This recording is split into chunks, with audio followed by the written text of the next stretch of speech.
Assalamualaikum warahmatullahi wabarakatuh. Halo teman-teman semua. Perkenalkan, saya Ratu Masruhah dengan NIM belakang 056 dari kelas 2B Prodi Pendidikan Bahasa dan Sastra Indonesia UIN Syarif Hidayatullah Jakarta. Pada kesempatan kali ini, saya akan mempresentasikan materi terkait analisis fonem. Untuk memenuhi tugas ujian akhir semester pada mata kuliah fonologi yang diampu oleh Ibu Neneng Nurjanah M.Hum. Baik, untuk materi yang pertama, saya akan menjelaskan terkait analisis fonem. Menurut Kamus Besar Bahasa Indonesia, fonem adalah satuan bunyi terkecil yang mampu menunjukkan kontras makna. Analisis fonem digunakan untuk mengetahui apakah kata tersebut membedakan makna atau tidak. Membedakannya dengan cara mencari pasangan minimalnya. Pasangan minimal adalah sebutan untuk dua morfem atau dua kata yang memiliki jumlah fonem yang sama, tapi pada polanya memiliki satu perbedaan fonem saja, sehingga memiliki perbedaan bunyi dan makna. Contohnya pada tabel berikut ini. Pada fonem J dan P, pada pasangan minimal jahit dan pahit. Jahit memiliki makna sambung atau tentang kain atau kulit dengan jarum dan benang.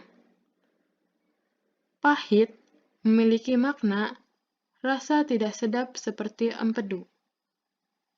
Selanjutnya, pada fonem P dan S, pada pasangan minimal pita dan sita. Pita memiliki makna jalur atau kain dan sebagainya yang panjang. Sita memiliki makna tuntutan pengadilan. Selanjutnya, pada fonem S dan D, pada pasangan minimal sewa dan dewa. Sewa memiliki makna pemakaian sesuatu dengan membayar uang. Dewa memiliki makna roh yang dianggap atau dipercaya sebagai manusia halus yang berkuasa atas alam dan manusia. Selanjutnya pada fonem J dan C. Pada pasangan minimal jari dan cari. Jari memiliki makna ujung tangan atau kaki yang berruas-ruas, 5 banyaknya. Cari memiliki makna temukan sesuatu. Selanjutnya, pada fonem M dan T, pada pasangan minimal suram dan surat. Suram memiliki makna kurang terang atau tentang cahaya atau kurang kuat cahayanya. Surat memiliki makna kertas dan sebagainya yang bertulis, berbagai-bagai isi maksudnya. Selanjutnya, saya akan membahas mengenai materi tentang tabel APA atau International Phonetics Alphabet. Pada materi ini, kita akan membahas mengenai bunyi bahasa. Kita dapat mengetahui bunyi bahasa, kita dapat mengetahui pengucapan bunyi yang baik dan benar, dan dengan alat ucap apa bunyi tersebut dihasilkan, dengan cara melihat tabel APA ini. Contohnya, dapat kita lihat pada tabel berikut ini. Yang pertama, bilabial plosif. Bilabial adalah pembunyian bunyi bahasa yang terjadi karena penyempitan kedua bibir bawah dan bibir atas yang bersentuhan. Lalu plosif adalah mengalami letupan atau meletup. Contohnya pada bunyi peh, peh. Selanjutnya, alveolar plosif. Alveolar adalah pembunyian bunyi bahasa yang melibatkan daun lidah dan gusi. Pada proses ini, daun lidah menempel pada gusi. Lalu plosif adalah mengalami letupan atau meletup. Contohnya pada bunyi deh, deh, dan teh, teh. Selanjutnya, palatal plosif. Palatal adalah pembunyian bunyi bahasa yang dihasilkan dengan menempatkan bagian depan lidah di dekat atau pada langit-langit keras. Lalu, plosif adalah mengalami letupan atau meletup. Contohnya pada bunyi ceh, ceh. Selanjutnya, alveolar frikatif. Alveolar adalah pembunyian bunyi bahasa yang melibatkan daun lidah dan gusi. Lalu, frikatif adalah geseran. Contohnya pada bunyi seh, seh. Selanjutnya, bilabial nasal. Bilabial adalah pembunyian bunyi bahasa yang terjadi karena penyempitan kedua bibir. Bibir bawah dan bibir atas yang bersentuhan. Lalu, nasal adalah bunyi yang melibatkan rongga hidung. Contohnya pada bunyi meh, meh. Selanjutnya, palatal aproksiman. Palatal adalah pembunyian bunyi bahasa yang dihasilkan dengan menempatkan bagian depan lidah di dekat atau pada langit-langit keras. Lalu, aproksiman adalah bunyi yang dihasilkan antara lidah dan bibir tanpa seluruhnya kontak satu sama lain. Contohnya pada bunyi jeh, jeh.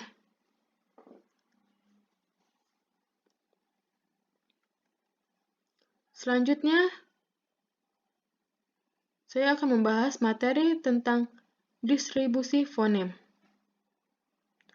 Distribusi fonem adalah letak atau keadaan suatu fonem dalam satuan ujaran atau sebuah kata. Fonem memiliki letak dalam satuan ujaran, yaitu di awal, di tengah, dan di akhir.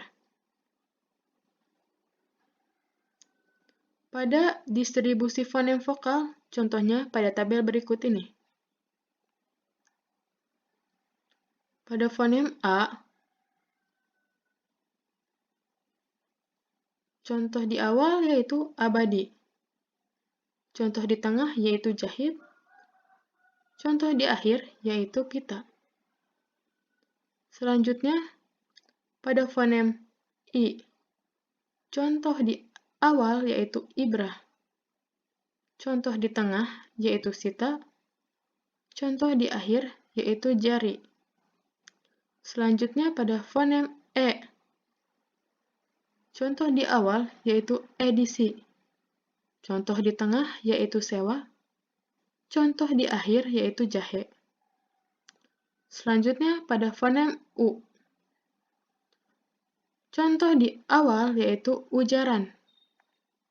Contoh di tengah yaitu rupa. Contoh di akhir yaitu lagu. Terakhir pada fonem O, contoh di awal yaitu objek. Contoh di tengah yaitu kopi. Contoh di akhir yaitu piano. Selanjutnya yaitu pada distribusi fonem konsonan. Pada fonem P, contoh di awal yaitu pahit. Contoh di tengah yaitu lupa. Contoh di akhir yaitu genap. Selanjutnya pada fonem T, Contoh di awal yaitu taman. Contoh di tengah yaitu batal. Contoh di akhir yaitu jahit. Selanjutnya pada fonem R. Contoh di awal yaitu rupa. Contoh di tengah yaitu baru. Contoh di akhir yaitu bakar. Selanjutnya pada fonem L. Contoh di awal yaitu lupa. Contoh di tengah yaitu palu. Contoh di akhir yaitu batal. Terakhir pada fonem M. Contoh di awal yaitu mahar. Contoh di tengah yaitu amat. Dan contoh di akhir yaitu suram. Selanjutnya, saya akan membahas materi mengenai jenis kluster. Kluster adalah deret fonem atau huruf konsonan yang masih terdapat dalam satu silabel atau suku kata. Contohnya dapat kita lihat pada tabel berikut ini. Pada kata plegmatis, memiliki kluster yaitu PL. Pada silabel pleg, struktur silabelnya yaitu konsonan, konsonan, vokal, konsonan. Struktur fonotaktiknya yaitu onset, onset, nuklus, dan koda. Onset adalah konsonan sebelum vokal. Nuklus adalah vokal. Koda adalah konsonan setelah vokal. Lalu jenis silabelnya yaitu tertutup. Selanjutnya, pada kata psikiater,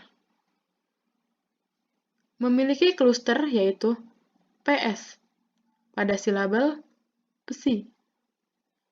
Struktur silabelnya yaitu konsonan, konsonan, vokal.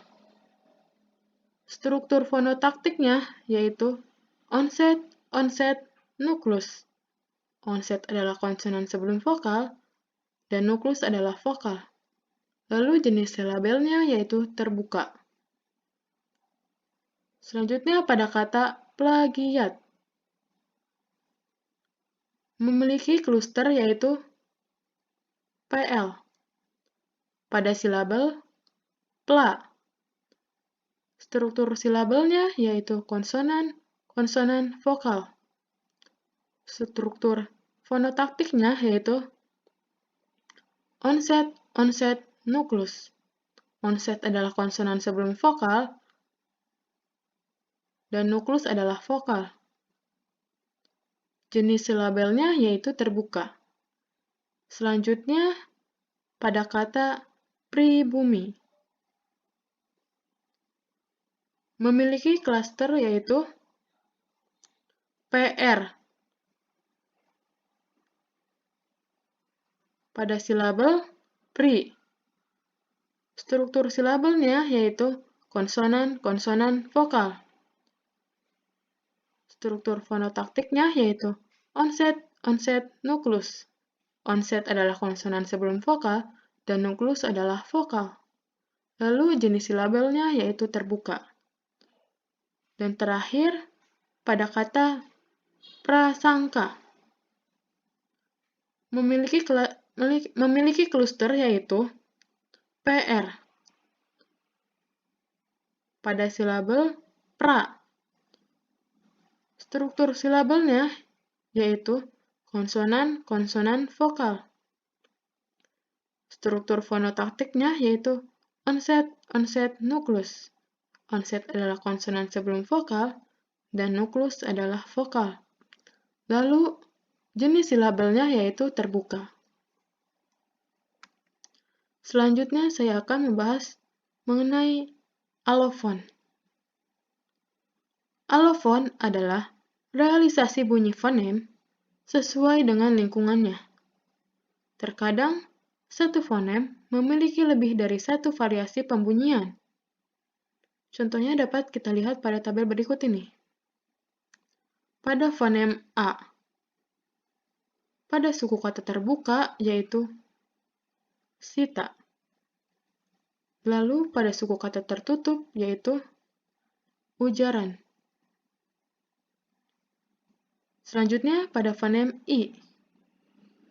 Pada suku kata terbuka, yaitu jari. Lalu pada suku kata tertutup, yaitu ibrah. Selanjutnya pada fonem E. Pada suku kata terbuka, yaitu jahe. Lalu pada suku kata tertutup, yaitu edisi. Selanjutnya pada fonem U. Pada suku kata terbuka, yaitu lagu. Lalu pada suku kata tertutup, yaitu ujaran. Dan terakhir pada fonem O. Pada suku kata terbuka, yaitu piano. Lalu pada suku kata tertutup, yaitu objek.